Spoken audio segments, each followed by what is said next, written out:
Welcome to Arctic Trucker Simulator. So this is not Arctic Truck Simulator, but Arctic Trucker Simulator.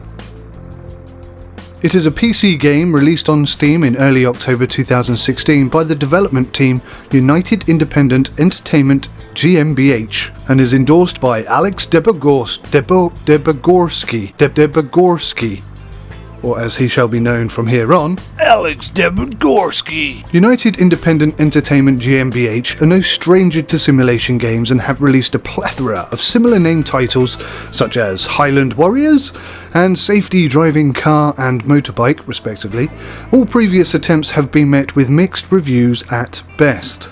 If you haven't seen the TV series Ice Road Truckers, you might not know who Alex Debogorski is. Even if you have seen Ice Road Truckers, you still might not know Alex Debogorski. Despite all that, this game has the makings of a classic, with what appears to be a winning combination, combining the already very popular Euro Truck Simulator format with the stunning backdrop of the challenging and dangerous ice roads of Canada and Alaska, or at least a similar looking representation of them, only draws positives in my mind.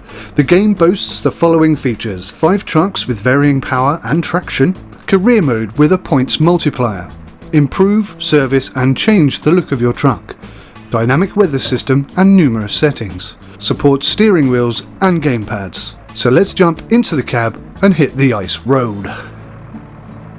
So the game has something of a very brief and basic splash screen, which then leads on straight into a very brief and basic help screen. Is anyone noticing a pattern here? Presumably this is intended to introduce and guide you through how the game works. I just closed it out of my way. Once you clear all the screens down, you will find a pure white tractor sat in the middle of a snowy clearing. With my G27 connected, I appeared to be stuck in a perpetual spin, though I wasn't immediately aware that that was what the issue was. I took a quick glance through the settings page and correctly set my resolution to 1920 by 1080 and noticed that 2715 by 1527 appeared to be the maximum resolution available. The weather system appeared to have the most options available, allowing you to set dynamic or fixed weather and how long a day in-game will last. The mission screen was again very basic. It looked dated and sorry for itself, but it was intuitive enough. The trucks menu offered a few options in terms of maintenance, upgrading, customizing and purchasing. And looking through all of the remaining settings screens, it confirmed that this game had limited options available, so I pressed on. Unfortunately, my G27 didn't appear to be behaving quite the way I expected, with the brake turning the camera and the gear shifter changing the camera view. Steering right did absolutely nothing, while steering left partially turned the wheel. Alex Debogorski. I spent a good 20 to 25 minutes trying to fix the issue by changing my G27 configuration and by attempting to utilise the in-game control binding features, but something was desperately wrong with the controls menu. Any attempt to change a button merely resulted in the removal of any predefined setting that was already there. Despite numerous configurations and known fixes being applied, I eventually accepted that the game could not cope with a third pedal and swapped to the 360 controller. To do this, I had to quit out of the game, and when I returned, the game had reverted my resolution settings. The 360 also required some configuring, but soon enough I was on my way. The tractor actually looks pretty nice on the outside. We will never talk about the inside. Never. So with a working tractor, I decided to take on my first contract. The map isn't very clear, and at first I was confused about what information was being relayed. Over time, I discovered that each of the locations on the map have a maximum of 4, rather blurry, icons next to them. And as you select a trailer, the areas who want that trailer delivered to them flash. Attention to detail on the trailers is low, but the overall effect is good enough to ensure that you do know what you're carrying. I set off towards my destination, carefully trying to stay on the road, which is difficult to distinguish from the rest of the floor, fully aware that I was carrying a heavy load in icy conditions. I needn't have bothered, because no matter what I did, regardless of speed or load, made the slightest bit of difference to the handling of the truck. At all times, you will see, in the bottom left-hand corner, your speed and fuel indicator. The map sits to the bottom right and can be removed if desired, but the speedo is constant. Again, here, attention to detail is poor, as the speedo does not signify if it is in miles per hour or kilometers per hour. To be honest, it could be in bananas per hour for all it's worth, because the tractor sits and stays at one constant speed. Uphill, downhill, makes no difference. Unless, of course, you drive into the snow. Then, it drives at a slower, constant speed. The drive from point A to point B is boring. Very boring. The only source of entertainment that I found was wolf squashing. A great game to help tired ice truckers to pass the time, but that happens too infrequently to be a proper sport. And speaking of tired, I fell asleep 4 times whilst recording the footage for this review, and I wasn't even tired.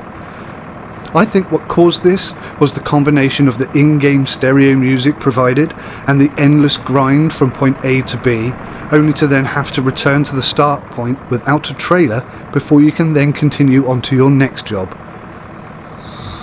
Crash! Oh wait, no crash. None at all. The trees, they're not real. So this is where the game suddenly plummets off the edge of the cliff from being an average game to, why does this game even have the word simulator in its title? So on about my 4th or 5th contract, this was before I fell asleep, I decided to try something out. The long, very long and boring journey to return to base was just too much for me to bear. So I decided to try a shortcut on the way back, through the trees and over the mountain. It worked, admittedly at a much slower speed, but overall it was quicker, and that was what I needed at this point. So I thought to myself, it's clearly time to celebrate, pimp my ride and boost the performance a bit. And I did, kinda, with the very limited options made available to me. But it was something I wish I hadn't done, because all it did was cost me a lot of money, and it meant that I was now even further away from buying a better truck. I decided I would see if I could repeat the shortcut again, but this time with the trailer on the back. There is a tow truck service if things got gnarly, and guess what? They didn't. I breezed through the forest and over the mountain as if I didn't even have a trailer on. This is about where the narcolepsy crept in. In an attempt to make as many shortcuts as possible, I found myself traversing empty, completely barren stretches of land, and with the radio on, it was just inevitable that sleep would eventually strike. I pressed on through the wind and the rain, the sleep, the trees and the mountains, undeterred and without distraction, except to occasionally squash a wolf. Finally, I made enough money to purchase my new tractor, and I was genuinely excited to see what performance enhancements the new truck would bring, and to see how multiple trailers could streamline my trucking career.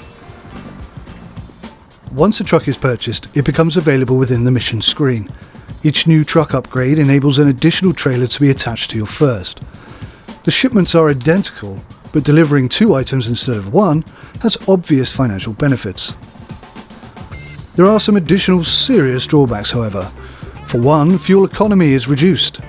And an annoying side note about that is that even though you are charged when you buy fuel, you are also charged a second time for the fuel you have used for each mission. Is there no justice? Alex Gorski. I pressed on towards the woods and mountains, looking to take advantage of our shortcut and reap the benefits that my multiple trailer haul would bring. And that was the straw which broke this camel's back. This upgraded truck with its bigger engine and 2 trailers in tow could not drive through the snow. The shortcut was useless, utter disaster. My only option was to take the long route round. In conclusion, I must say that this game isn't the worst that I have ever played. Possibly it is the worst simulator, but not the worst game. Who is this game good for then? I don't know really. Certainly not a hardcore simmer like myself. I think perhaps if you had young children who wanted to play Euro Truck Simulator but weren't quite ready, then maybe this game, for just a few pounds, is a wise move. The annoying thing is that actually this is a great idea, and there is an almost solid base here from which a good simulator could evolve, but I rather think that's unlikely to happen. Arctic Trucker Simulator is a long way from realistic, and perhaps even further away from fun. But it does have something, and it also has something that we can all enjoy.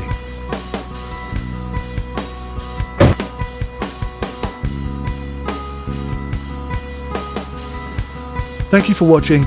Until next time, enjoy my final ever drive on Arctic Trucker Simulator. Take good care of yourselves. Goodbye for now.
Alex Debogorski.